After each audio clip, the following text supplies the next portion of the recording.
Pues eso es parte de este reconocimiento que hace la UNESCO, y la UNESCO también ha reconocido a la Fonoteca de Radioeducación al inscribirla en la memoria del mundo por su trabajo recopilatorio del Encuentro Nacional de Jarameros y Decimistas de Tlacotalpan, Veracruz. Y para platicarnos de esta distinción nos acompaña aquí en el estudio Hilda Saray Gómez, directora de producción y planeación de Radioeducación. Bienvenida. Muchas gracias, es para mí un honor poder estar con ustedes aquí en Canal 22. Y de hecho ya es la segunda distinción que le da la UNESCO a esta fonoteca. Primero fue por De Puntitas, este programa infantil que también tenía cualquier cantidad de programas, que fue reconocido ¿en qué año?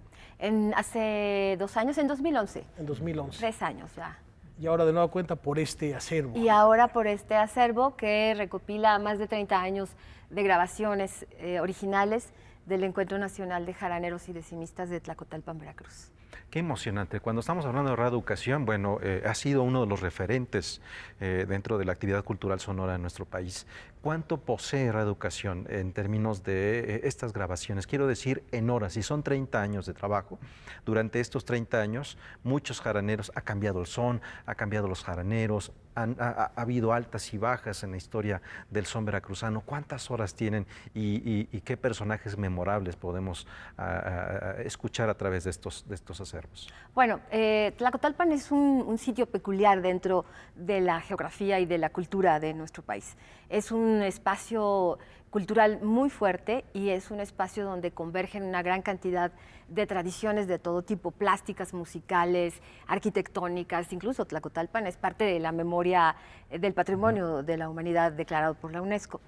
Entonces, este acervo del que estamos hablando recopila más de 30 años, estaríamos hablando de 20 horas de grabación en cada año, más o menos, y estamos hablando de toda una historia de músicos en los 70s, a finales de los 70s, cuando el son jarocho tradicional, era un género que estaba casi en proceso de extinción.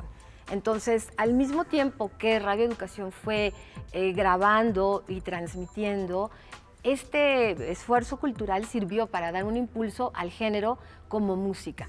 Y al día de hoy podemos encontrar agrupaciones como Mono Blanco, como Son de Madera, como Los Cojolites, como una gran cantidad de grupos que han venido a enriquecer y a darle empuje al son jarocho en México y en otras partes del mundo. Y entonces, bueno, en estos 30 años están los cronistas de Tlacotalpan, don Guillermo Cházaro Lagos, que es uno de los grandes decimistas ya fallecidos de Tlacotalpan, el tío Costilla, el viejo, ¿cómo se llama? Don Arcadio Hidalgo, que era también un famosísimo compositor jarocho.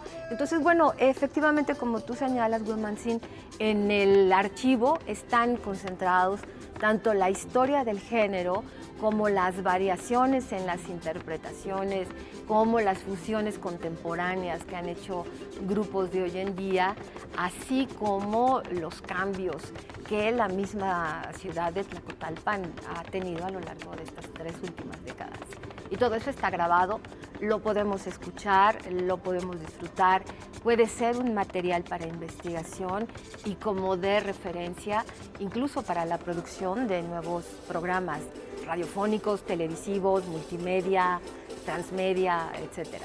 En cuanto a los formatos de grabación, eso también es interesante. Escuchábamos que ICA está digitalizando su archivo. ¿Qué está pasando en este caso? Porque son 30 años, no se graba igual ahora que hace 30 años. Exactamente. Hace 30 años Radioeducación comenzó a grabar en cintas de carrete abierto, que por su naturaleza de soporte físico son bastante endebles al clima, a la contaminación, etcétera, etcétera.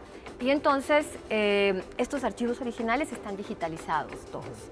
Y en la historia sí de los soportes se comenzó grabando en cinta de carrete abierto, después en DAT, algunos en cassette, otros en estos mini disc que aparecieron en alguna época, y ahora ya se graba directamente a un formato digital en computadora, ¿no?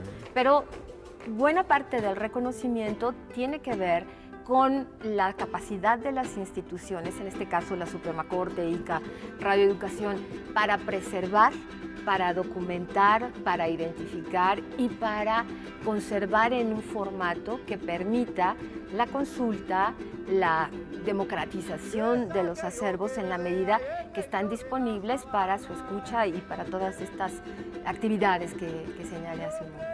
Si la tecnología ha cambiado desde la Nagra hasta la Tasca, ¿cómo es posible ahora acceder para cualquier persona a este tipo de acervos?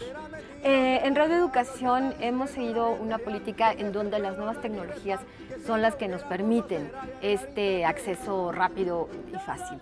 Con el caso de los jaraneros y decimistas en particular, en breve estaremos abriendo un sitio en nuestra página web, en nuestro portal de contenidos radiofónicos, para que todos esos archivos puedan ser escuchados, descargados, compartidos, etcétera, ¿no? La línea y la política internacional, la recomendación internacional respecto de los archivos, sobre todo los que son culturales sin fines de lucro, tiene que ver con la máxima disponibilidad, ¿no? Y subrayar además que Radio Educación, la fonoteca de Radio Educación, es Patrimonio Cultural de México. Sí, efectivamente. En términos de espacio documental fonográfico, está declarada de esa manera por el Archivo General de la Nación. La fonoteca de Radio Educación al día de hoy tiene más o menos 80,000 registros fonográficos que por supuesto se van incrementando día con día con la producción cotidiana de la emisora, que al día de hoy tiene 37 series radiofónicas al aire. Entonces esto se va incrementando. Y tenemos alrededor de 1,500 series radiofónicas que hemos dividido de manera muy general en series literarias, musicales, infantiles e informativas. Todas están a disponibilidad del auditorio, de las audiencias, de los usuarios, porque al final de cuentas Radio Educación, como una emisora pública, vive, se alimenta, se nutre de la cultura de todos los mexicanos y del presupuesto también de todos los ciudadanos. Entonces esos archivos, esos programas ya están pagados, ya fueron producidos y están a disposición.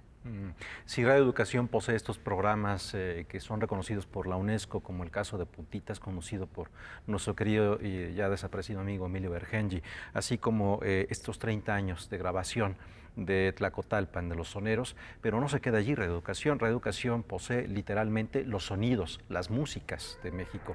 ¿Qué es lo que tienen en relación a la selección o la forma en la que están archivados todos estos sonidos que han ido cambiando? La música ha ido cambiando. Ya el canto cardenche, por ejemplo, del norte no es igual ahora mismo, ¿no? Sí. Sí, bueno, en ese sentido Radio Educación sigue los criterios de la norma oficial mexicana en relación con los archivos fonográficos, lo que nos permite establecer un elemento de búsqueda que permite identificar los archivos en el sitio en donde se encuentren, y que también están alineados con la política contemporánea de Conaculta en relación con la agenda digital y con la necesidad de que todo nuestro trabajo forme parte de las riquezas culturales al alcance de todos los ciudadanos. Entonces, bueno, seguimos esa norma oficial mexicana que tiene criterios técnicos muy específicos para la clasificación de los archivos.